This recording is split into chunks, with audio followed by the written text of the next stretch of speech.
నమస్తే. Welcome to hit TV. నేను మీ మాధురి. ఈరోజు మనతో పాటు ఉన్నారు కృష్ణకుమారి గారు. నమస్తే అమ్మా. నమస్తే. అమ్మా, సర్లే పెంటంతా పక్కకెళ్ళింది అనుకునే ప్రతిసారి కూడా ఏదో ఒక రచ్చ బయటకు వస్తూనే ఉంటుంది. అఘోరి మన లాస్ట్ 1 ఇయర్ బ్యాక్ ఎంత హల్చల్ చేసిందో చూసాం. ఇప్పుడు ఆమెతో పాటు ఆమె అనాలా, ఆయన అనాలో ఈ ఇన్సిడెంట్ తర్వాత నాకు అర్థం కావట్లేదు. ఒక అమ్మాయి తనతో పాటు వెళ్ళిపోయింది. గుజరాత్‌లో ఉన్నాను నేను, అమ్మాయిని పట్టుకొస్తున్నానని చెప్పి ఆ అఘోరి అనే చెప్పబడే అతను ఏడుస్తున్నారు. అసలు అమ్మాయి అతనితో వెళ్ళటం ఏంటి? అసలు ఏంటి? ఈ చాదస్తం అనుకోవాలా? లేకపోతే ఏంటి? ఓ పక్క ఆ అఘోరినేమొచ్చి ట్రాన్స్‌జెండర్ అంటున్నారు. ఇంకో పక్క ఆ అమ్మాయి అంటున్నారు. ఇలా ఇంకో అమ్మాయిని పట్టుకొని వెళ్ళిపోవడం ఏంటి? ఇప్పుడు ఈ అఘోరి చాప్టర్ మొదలైన దగ్గర నుంచి అదేదో పోచమ్మ టెంపుల్ దగ్గర ఆ రోజు నుంచినే ఈ అమ్మాయి లైమ్ లైట్లోకి వచ్చింది. వచ్చిన రోజు నుంచి ఒక 2-3 రోజులు గడిచిన తర్వాత ఆమె డిమాండ్స్ చూస్తే నాలాంటి వాళ్ళకి అనుమానాలు రాకుండా ఉండవు. మొదటగా నేనేమన్నానంటే, అసలు అఘోరి కాదు, అఘోరి లక్షణాలు లేవు అమ్మాయికి. అది చూసిన ప్రతి ఒక్కరికి అర్థమైంది. అనవసరంగా అఘోరి అని మనము ఆమెకి ఒక గొప్పతనాన్ని ఆపాదించొద్దు. తనని కేవలం శ్రీనివాస్ అలయాస్ పింకీగానే చూద్దాము. తను ఒక transgender. Srinivas alias Pinky, Pinky alias Srinivas, అంత మాత్రమే చూడాలి. ఓకే. అంతకంటే ఎక్కువ మీరు ఏమి గౌరవాలు అవి ఏమి ఇవ్వక్కర్లేదు. అఘోరి అనే పదవి ఇవ్వద్దు అంటారు. అక్కర్లేదు. ఎందుకంటే అఘోరీలు ఇలా దొంగ అఘోరీలు అయితేనే ఇలా ఊర్ల మధ్యలో తిరుగుతారు, జనారణ్యంలో ఉంటారు. లేనప్పుడు నిజమైన అఘోరీలు ఎక్కడ ఉంటారంటే అడవుల్లో ఉంటారు, దండకారణ్యాల్లో ఉంటారు, హిమాలయాల్లో ఉంటారు. వాళ్ళు 24 గంటలు తపస్సు చేస్తూ ఉంటారు. 24 గంటలు వాళ్ళు వాళ్ళదైన లోకంలో వాళ్ళు ఉంటారు. మనకి కనిపించాలని కూడా వాళ్ళు అనుకోరు. వాళ్ళు కనిపిస్తే మన అదృష్టము దురదృష్టము ఏది ఏమైనప్పటికీ కూడా వాళ్ళు మనకు కనిపించాలనుకోరు. ఎందుకంటే వాళ్ళు ఏదో ఇప్పుడు మొన్న అవేవో జరిగాయి కదా కుంభమేళాలు, అలాంటప్పుడు వస్తారు వెళ్ళిపోతారు. వాళ్ళు తింటారో ఏం తింటారో ఎక్కడుంటారో, నిజంగానే మాంసభక్షం చేస్తారా శ్మశానాల్లో, ఇవన్నీ మనం కంటితో చూసినవి కాదు. సరే, వాళ్ళ జీవితం ఏదో వాళ్ళు గడుపుతున్నారు, వాళ్ళ జీవన విధానం అది. కానీ వాళ్ళ జీవన విధానానికి ఈ ట్రాన్స్జెండర్ జీవన విధానానికి పోలికే లేదు. కాబట్టి మనం ఇతన్ని ఇలా చూద్దాము, ఇలా నిర్వచిద్దాము. పైగా అతను నాకు ఒక గుడి కావాలి అని అడిగాడు. అఘోరీలు ఎప్పుడు గుళ్ళు కావాలనుకోరు, మోక్షం కావాలనుకుంటారు. వాళ్ళు గుహల్లో ఉంటారు, చెట్ల కింద కూర్చుంటారు, స్వచ్ఛమైన గాలి పీలుస్తూ ఉంటారు. వాళ్ళకి కానుకలు అవన్నీ తీసుకోవాలనుకోరు. ఎందుకంటే వాళ్ళు ఈ ఇహలోక ఐచ్ఛిక సుఖాలన్నింటినీ త్యజించి ఏదో లోకంలో ఉంటారు వాళ్ళు, మనకు తెలిసినంత వరకు. అయితే ఇప్పుడు ఈమె నాకు గుడి కావాలి అంటే, గుడి వచ్చింది అంటే వ్యాపారం వస్తుందని లెక్క. అంటే అతనికి చాలా ఎక్స్పెక్టేషన్స్ ఉన్నాయి. అతను ఏదో ఆశించే ఇవన్నీ చేస్తున్నాడు అనేది క్లారిటీ వచ్చేసిన తర్వాత ఇంకా ప్రతిరోజు వార్తల్లో ఉండటానికి ఇష్టపడుతున్నాడు ఈ ట్రాన్స్జెండర్ శ్రీనివాస్. అయితే ఇప్పుడు మామూలుగా అయితే ట్రాన్స్జెండర్లకి 2 వృత్తులు ఉంటాయి. ఒకటి యాచక వృత్తి, ఇంకోటి వ్యభిచారం. అయితే ఇప్పుడు ఇతను అలా కాకుండా నేను అఘోరీని అని చెప్పుకుంటూ, అఘోరి అంటే ఒక స్టేటస్ పెరుగుతుంది. ట్రాన్స్జెండర్ అంటే మన సొసైటీలో పెద్ద స్టేటస్ లేదు. ఎవరో దీవెనలు తీసుకుంటారో 4 డబ్బులు ఇస్తారో అంతే. అంతకంటే ఎక్కువ చేస్తే తిడతారు. అది ఇది కాదంటే పోలీసులకు చెప్తారు. ఇదే కదా నిత్యకృత్యం మనకు జరిగేది. అబ్బో, నేను అలా ఉంటే నా పప్పులు ఉడకవు, నాకు ఒక గౌరవం కావాలి, నాకు డబ్బు కావాలి, నా స్టేటస్ పెంచుకోవాలి అంటే నేను అఘోరి అనే పదాన్ని వాడాలి అని డిసైడ్ అయ్యి వాడుకుంటున్నాడు. అలా గుళ్ళుకెళ్తున్నాడు. గుళ్ళుకెళ్తూ ఉంటే బట్టలు లేకోకుండా వెళ్తుంటే వాళ్ళు, నువ్వు ఇట్లా వస్తే కుదరదు, ఇది పబ్లిక్ ప్లేసెస్, నువ్వు బట్టలు కట్టుకుంటేనే రానిస్తామంటే అక్కడ ఒక రగడ. అనవసరంగా పోలీసులతో పోట్లాట, హోటల్కి వెళ్తే హోటల్లో వాళ్ళతో పోట్లాట, పెట్రోల్ బంక్కి వెళ్తే పెట్రోల్ బంక్ వాళ్ళతో పోట్లాట, అదేమంటే కత్తులు పట్టుకుని తిరుగుతాడు, అదేమంటే పెట్రోలు క్యాన్లు పెట్టుకుని తిరుగుతాడు, పుర్రెలు పెట్టుకొని తిరుగుతాడు. ఆ కారు లుక్కి 360 డిగ్రీస్ కెమెరా, ముందు త్రిశూలం, ఇవన్నీ ఎవరికి చెప్తున్నావు నువ్వు? ఎవరన్నా తెలియని వాళ్ళు ఉంటే, వేరే దేశం వాళ్ళు ఎవరైనా ఉంటే వాళ్ళకి చెప్పు. ఈ దేశంలో ఇట్లాంటి మాయలు మంత్రాలు చిన్నప్పటి నుంచి చూసాం, నువ్వు ఇప్పుడు నేర్చుకున్నావేమో, మేము ఇలాంటి మాయలు మంత్రాలు ఎప్పటి నుంచో చూస్తున్నాం. ఏదో తాతకు దగ్గులు నేర్పినట్టు, అది కాదు, వీధికి ఒకళ్ళు ఉన్నారు ఇలా. అది తాతకు దగ్గులు నేర్పినట్టు ఉంది. ఓకే, ఇవన్నీ నువ్వు ఫేమ్ కోసము, నేమ్ కోసము, డబ్బు కోసమే చేస్తున్నావు అనేది క్లారిటీ. అసలు వీడిని భరించలేక ఈ శ్రీనివాస్ని మన రాష్ట్రం అవతల వదిలిపెట్టి వచ్చారు. మళ్ళీ డేక్కుంటా వచ్చాడు, ఈ రాష్ట్రంలోకి మళ్ళీ వచ్చాడు. ఈ 2 తెలుగు రాష్ట్రాలని బాగా లక్ష్యంగా చేసుకుని ఉన్నాడు. ఇప్పుడు ఈ 2 తెలుగు రాష్ట్రాల్లో ఎందుకు మాట్లాడట్లేదు ఇతని జోలికి ఎందుకు పోలీసులు వీళ్ళు ఎందుకు వెళ్ళట్లేదు, కోర్టులు వెళ్ళట్లేదు, ప్రజలు వెళ్ళట్లేదు అంటే ఒకటే కారణం.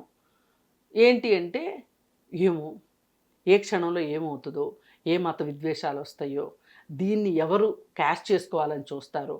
ఇప్పుడు ఇక్కడ తెలంగాణలో ఇతన్ని గనక ఏదైనా యాక్షన్ తీసుకున్నారనుకోండి, గవర్నమెంటే తీసుకుంటుంది కదా, మీరు నేను తీసుకోలేం కదా, వెంటనే కిషన్ రెడ్డియో, రఘునందన్ రావో, లేకపోతే రాజాసింగో ఎవరో ఒకళ్ళు వచ్చేసేసి ఇది మా హిందూ మతం మీద దాడి, ఇక్కడ ఉంది కాంగ్రెస్ వాళ్ళు, ఈ కాంగ్రెస్ వాళ్ళు ఇలాగే చేస్తారు అని గుండెలు బాధేసుకుంటే, అక్కడ జరుగుతున్న దాన్ని చూడకుండా మతాన్ని ఆపాదించేస్తూ ఉంటారు.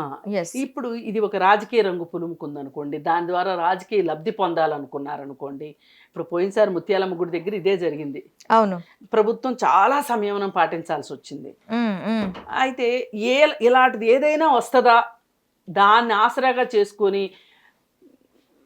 మెట్లెక్కేయాలని చూస్తూ ఉన్న రాజకీయ నాయకులు ఉన్నారు. అందుకని ప్రభుత్వం కూడా చూసి చూడనట్లు ఇదో న్యూసెన్స్ కేసు కింద వదిలేసేది ప్రభుత్వం.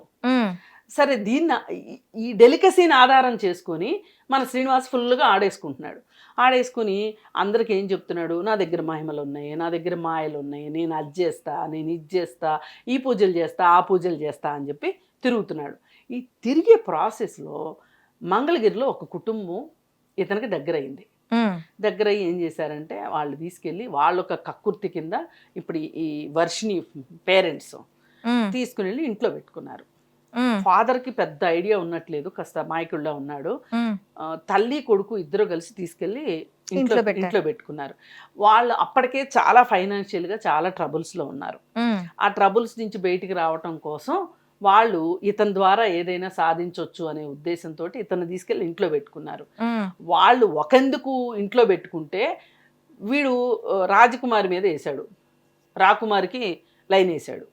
ఓకే, లైన్ వేసి ఇప్పుడు ఈ అమ్మాయి, ఈ వర్షిని, అమృత వర్షిని, ట్రాన్స్జెండర్ అమ్మాయిని ఇష్టపడడం ఎక్కడైనా చూసారా? ఇప్పుడు నేను ఒకటి చెప్తానండి, లెస్బియన్స్ గురించి విన్నారా? విన్నాను. గేస్ గురించి విన్నారా? విన్నాను. ఒక అబ్బాయిని ఇష్టపడటం ఏంటని మీకు ఎప్పుడు అనిపించలేదా? ఆఫ్ కోర్స్ కదా. ఒక అమ్మాయిని ఇష్టపడటం ఏంటి అని అనిపించలేదా? ఇప్పుడు ఈ ట్రాన్స్జెండర్స్ ఎవరైతే ఉన్నారో వాళ్ళు అబ్బాయిలను ఇష్టపడటం మనం చూస్తూ ఉంటాం సభ్య సమాజంలో. అమ్మాయిల్ని ఇష్టపడతారు వాళ్ళు, ట్రాన్స్జెండర్స్. అంటే ఇక్కడ అర్థం ఏంటంటే, ట్రాన్స్జెండర్స్ చాలా మంది అబ్బాయిల్ని పెళ్లిళ్ళు చేసుకుంటున్నారు ఈ మధ్య. అది చూసి మీరు అలా అనుకుంటున్నారు, కానీ వాళ్ళు ఒక మహిళతో ఉండే తీరు, ట్రాన్స్జెండర్స్ చాలా ప్రేమగా ఉంటారు. మామూలుగా ఒక మహిళకి ఇంకొక మహిళ పట్ల లేని ప్రేమ, అభిమానము, గౌరవం, ఇష్టము, ఒక సిస్టర్హుడ్ అంటారే, సహోదరి అనే భావము, వాళ్ళని వాళ్ళు అమ్మాయిలుగా చూసుకుంటారు కాబట్టి ఇంకొక అమ్మాయితో చాలా బాగుంటారు. ఇప్పుడు నేను ఉమెన్ అండ్ ట్రాన్స్జెండర్ జేఏసీలో పనిచేస్తా. మా దాంట్లో ట్రాన్స్జెండర్స్ చాలా మంది ఉంటారు.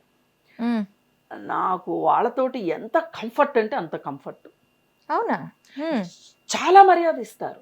మీరు ఒక్కసారి ఒక ట్రాన్స్జెండర్ ఇంటికి మీరు భోజనానికి వెళ్ళి చూడండి, మీరు ప్రపంచంలో ఎంత ఖర్చు పెట్టినా అట్లాంటి భోజనం పెడతారు వాళ్ళు. అంత ప్రేమ. పదార్థాలు ఏవో చాలా ఖరీదైన పెడతారు, జీడిపప్పులు వేసేస్తారు, బాదం పప్పులు వేసేస్తారు అనేది కాదు, ఎంత ప్రేమగా వండి పెడతారంటే వాళ్ళు. మనల్ని కనీసం 3 రకాలు లేకుండా వాళ్ళు వంట చేయరు. ఓకే. వాళ్ళు సంపాదించుకున్న డబ్బు మొత్తం తినడానికి, బట్టలు కొనుక్కోవడానికి, ఇంకొంచెం ఎక్కువ ఉంటే బంగారం కొనడానికి పెట్టుకుంటారు వాళ్ళు. భవిష్యత్తు అవసరాల కోసం. చాలా ప్రేమగా ఉంటారండి వాళ్ళు. ఇప్పుడు మనం బయట సమాజంలో చూసే ట్రాన్స్‌జెండర్స్ చాలామంది దొంగ ట్రాన్స్‌జెండర్స్. డబ్బులు అడుక్కోవడం కోసం నిజంగా ఉన్న ట్రాన్స్‌జెండర్స్ కడుపు కొట్టడం కోసం ఆ ట్రాన్స్‌జెండర్స్ నాటకాలు వాళ్ళు నిజంగా మగవాళ్ళే చీరలు కట్టుకుని, అడుక్కుని ఆ డబ్బు సాయంత్రం అయ్యేసరికి పంచుకుంటారు వాళ్ళు. అర్థమైంది కదా మీకు? అలా ట్రాన్స్‌జెండర్‌కి ఇప్పుడు ఈ ఈ శ్రీనివాసుకి అంత ట్రాన్స్‌జెండర్ లక్షణాలున్నాయి, అంత హృదయం ఉంది అనైతే నేను అనుకోవట్లేదు. అతను ఒక పర్వర్టెడ్ పర్సన్. ఓకే. ఒక పర్వర్టెడ్ పర్సన్‌కి మనం మామూలుగా ట్రాన్స్‌జెండర్ అవ్వకపోయినా ఒక పర్వర్టెడ్ పర్సను ఒక అమ్మాయితో ఎలా ఉంటాడు చెప్పండి? సరిగ్గా ఉంటాడా? అంతే అనుకోండి మీరు కూడా. ఓకే. పైగా అంటే నా డౌట్ ఏంటంటే ఇంతవరకు మనం అనుకుంటున్న ట్రాన్స్‌జెండర్ కూడా నిజమేనా కాదా అనేది నా కాదు. డౌట్. అదే నా డౌట్. కాదు. అతను నిజమైన ట్రాన్స్‌జెండర్ కాదు. అంటే నిజమైన ట్రాన్స్‌జెండర్ అంటే అతను సర్జరీ చేయించుకున్నాడో, చేయించుకోలేదో కూడా మనకు 100% తెలీదు. తెలియనప్పుడు మాట్లాడకూడదు.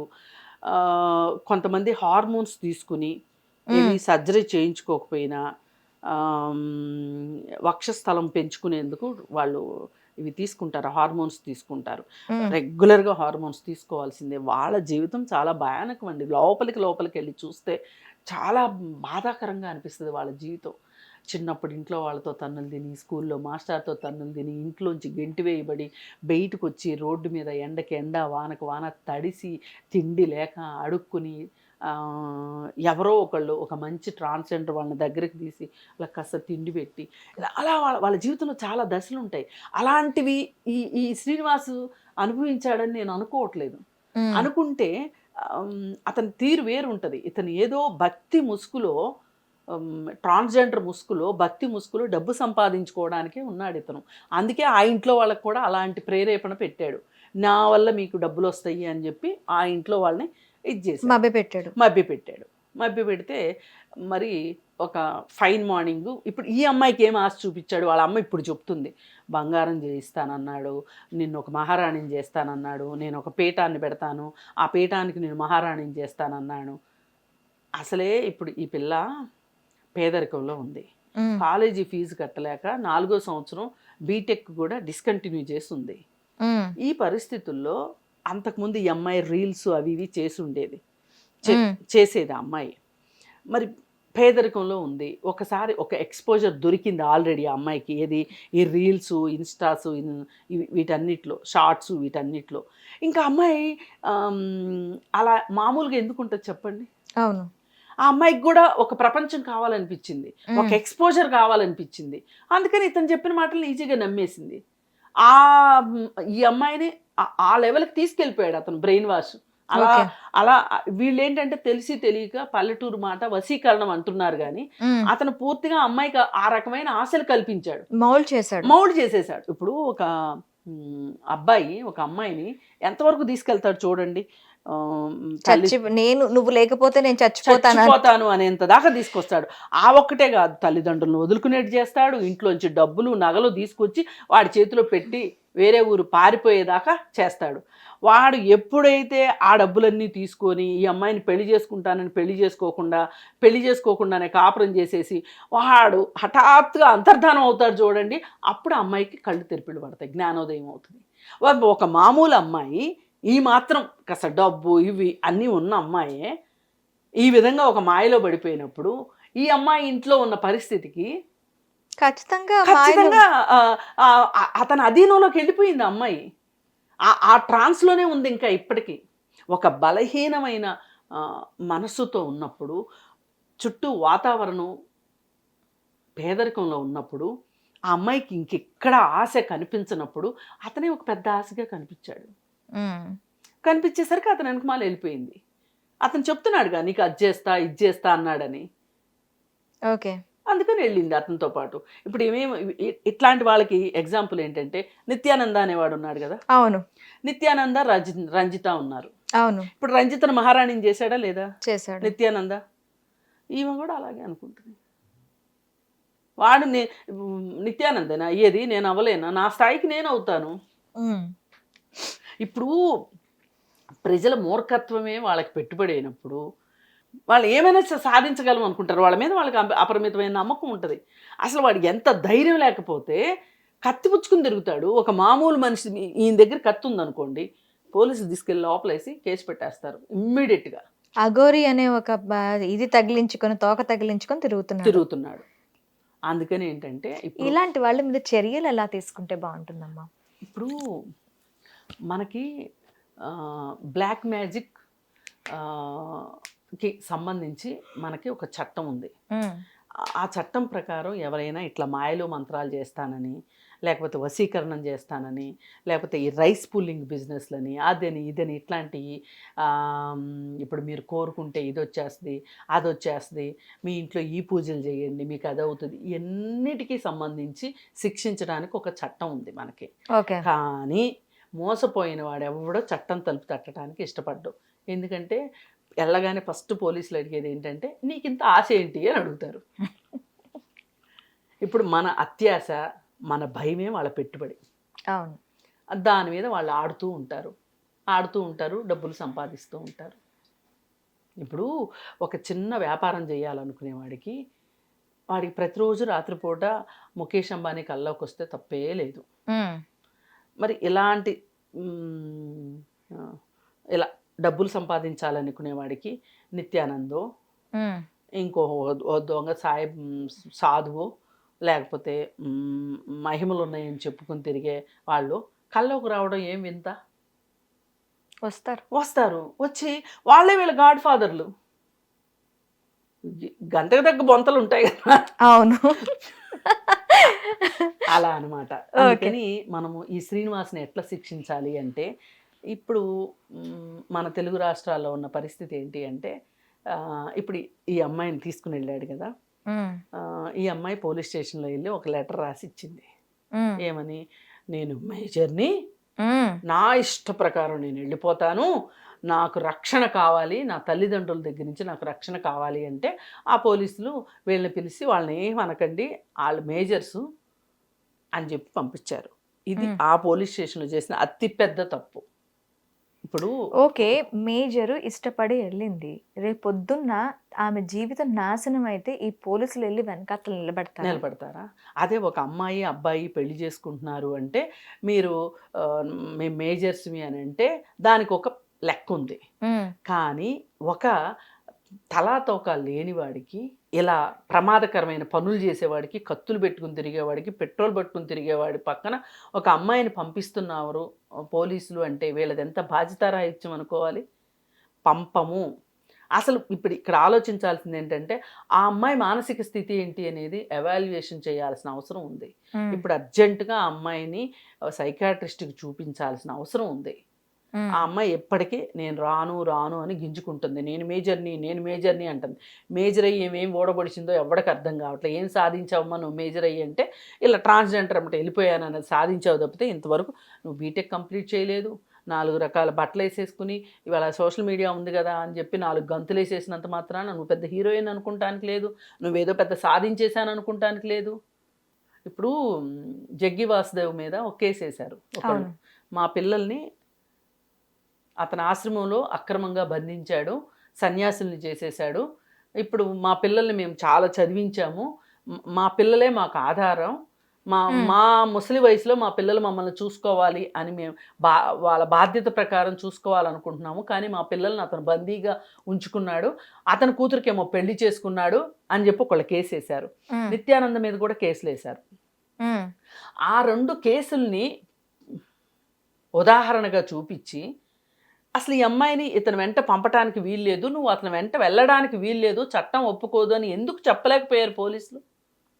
అంటే అక్కడ పోలీసులు కూడా నిజంగానే వీడికి మాయల మంత్రాలు ఉన్నాయేమో, ఈ పోలీస్ స్టేషన్కి ఏమన్నా చేతబడి చేసేస్తాడేమో అనుకున్నారేమో. కానీ గుజరాత్ పోలీసులు చాలా విభిన్నంగా ఉన్నారు.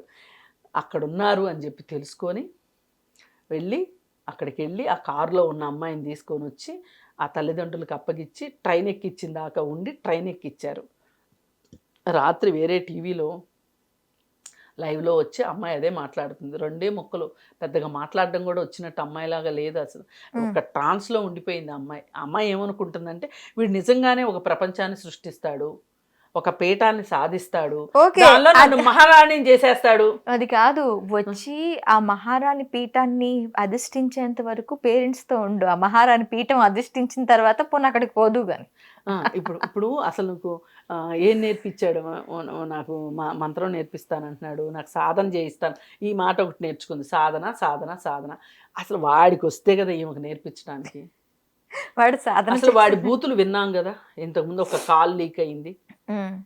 అఘోరీలు బూతులు మాట్లాడతారులేంటి, అది పక్కన పెడదాం.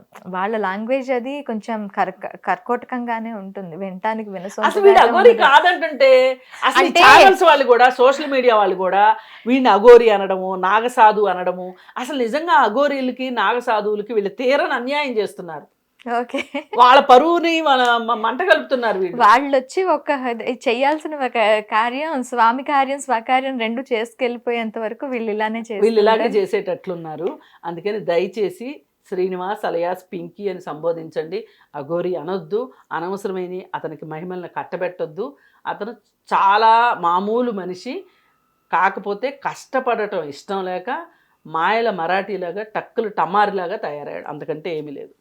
ఇప్పుడు ఈ అమ్మాయి రాగానే ఈ అమ్మాయికి చేయాల్సింది ఏంటంటే సైకాట్రిస్ట్కి చూపించి ఆ అమ్మాయికి కౌన్సిలింగ్ చేసి ఆ అమ్మాయిని ఒక మామూలు లోకంలోకి, మామూలు ప్రపంచంలోకి తీసుకురావాల్సిన అవసరం ఉంది.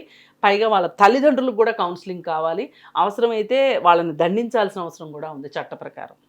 ఓకే ఓకే అమ్మా, thank you very much. Hit TV app, ఇందులో short news, live news, entertainment shows, movies, digital magazines తో పాటు మీ జిల్లా వార్తలను కూడా ఫ్రీగా చూడొచ్చు. అంతేకాదు కేజీ నుంచి పీజీ వరకు విద్యార్థులకు స్కాలర్షిప్ కూడా అందిస్తున్నాం. ప్రతి వారం 10 మందికి లక్కీ డ్రా ద్వారా ఒక్కొక్కరికి 10,000 రూపాయలు అందిస్తున్నాం.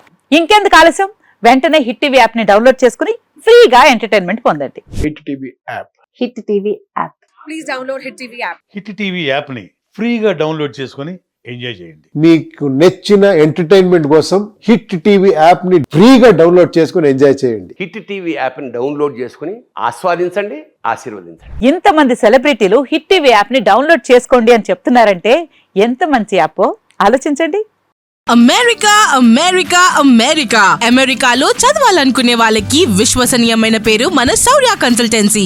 UK లో 1 year masters, UK లో 1 year masters, 2 years work permit up to 5 years visa. Contact Saurya Consultancy.